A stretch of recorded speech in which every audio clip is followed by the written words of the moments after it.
Bueno, continuamos entonces con otro tipo de lípidos. Fíjense, son los isoprenoides.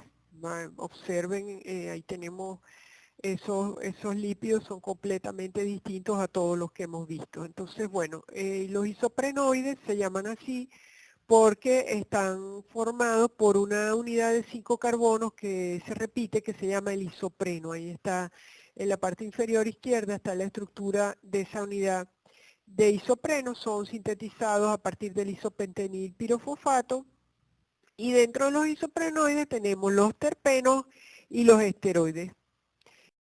Bueno, los terpenos son los aceites, entre los terpenos se encuentran los aceites esenciales de las plantas. Entonces allí muchos de esos aceites esenciales tienen uso en la medicina, en la industria del cosmético, ¿verdad?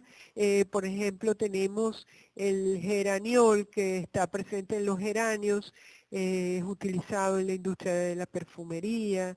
Está el farneseno, que es aceite de la citronela, está un alcohol de plantas como fitol.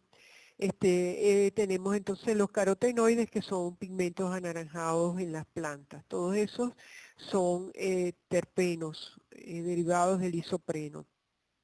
Eh, los aceites esenciales, por ejemplo, en el limón también, cuando la cáscara del limón, de la naranja, todos esos son aceites esenciales de las plantas.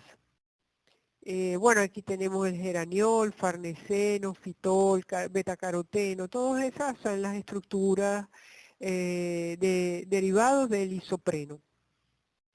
Y entonces tenemos los esteroides que están basados en un sistema de 4 anillos fusionados. Ahí están presentados esos 4 anillos esteroides de estos lípidos esteroides.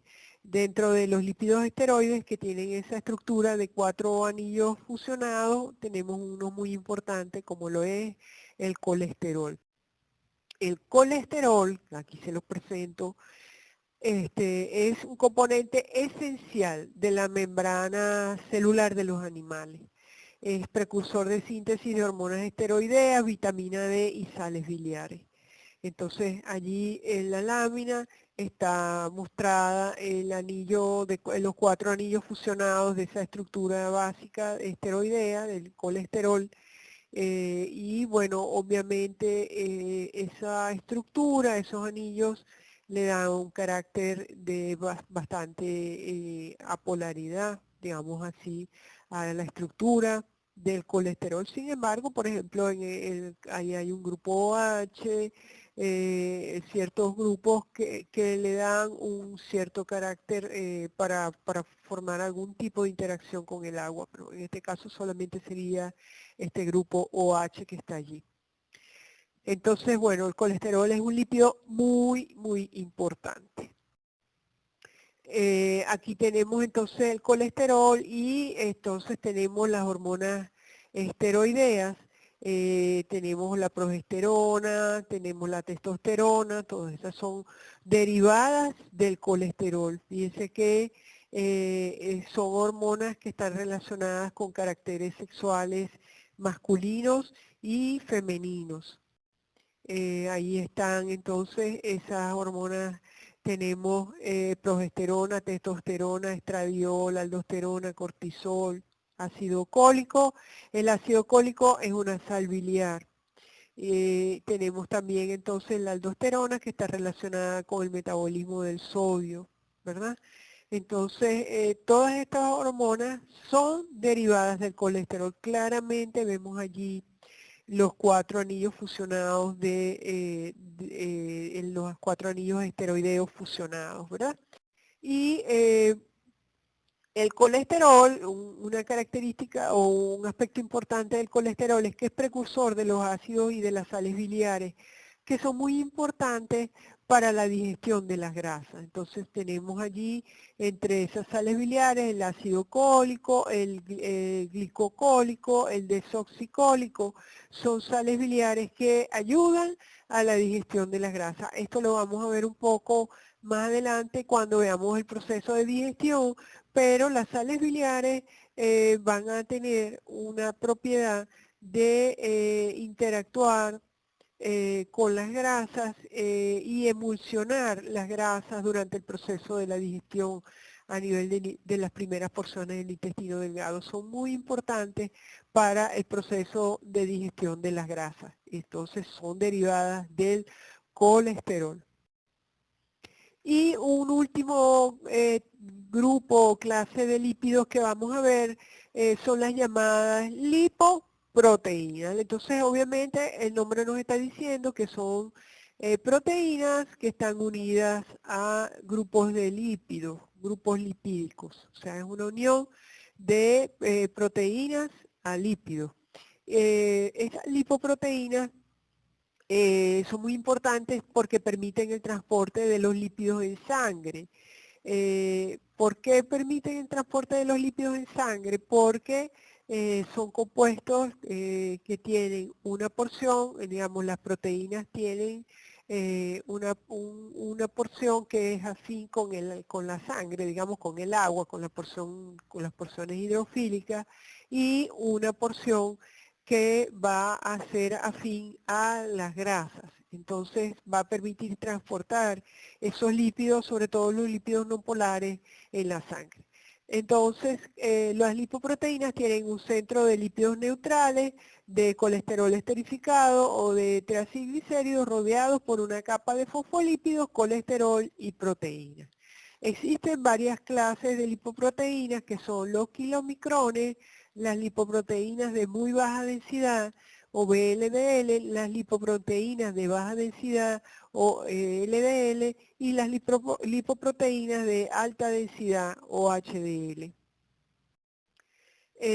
Los kilomicrones son las lipoproteínas más grandes y de muy baja densidad y tienen como función el transporte de los triglicéridos y colesterol del intestino al tejido adiposo.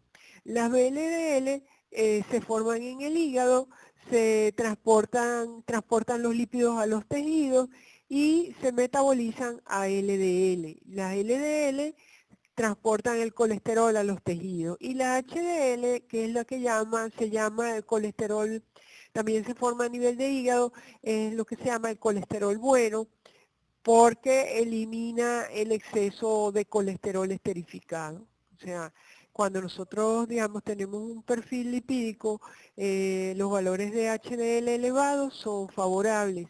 Los valores de las otras lipoproteínas elevados nos está indicando que se puede formar ateromas o se pueden formar ateromas en los vasos sanguíneos que pueden producir posteriormente a accidentes cerebrovasculares. Entonces, la HDL, mientras más alta está, es mejor, por eso se llama colesterol bueno, porque su función es eliminar el exceso de colesterol esterificado, con lo que impediría o limitaría esa formación de,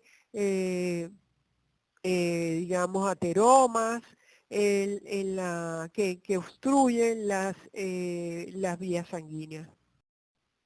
Bueno, aquí están presentadas las lipoproteínas, kilomicrón, LDL, VLDL y HDL. El kilomicrón tiene un porcentaje altísimo de triglicéridos, un 85%, digamos, que es lo que predomina. En la LDL lo que predomina es el colesterol esterificado.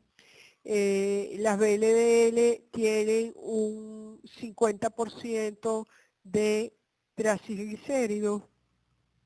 Y por último tenemos la HDL que tiene un porcentaje altísimo, 55% de proteínas. Bueno, ahí están los porcentajes de las otras fracciones lipídicas o de proteínas en cada una de esas lipoproteínas, que repito, tienen entonces la finalidad o la importancia de transporte de los lípidos en la sangre.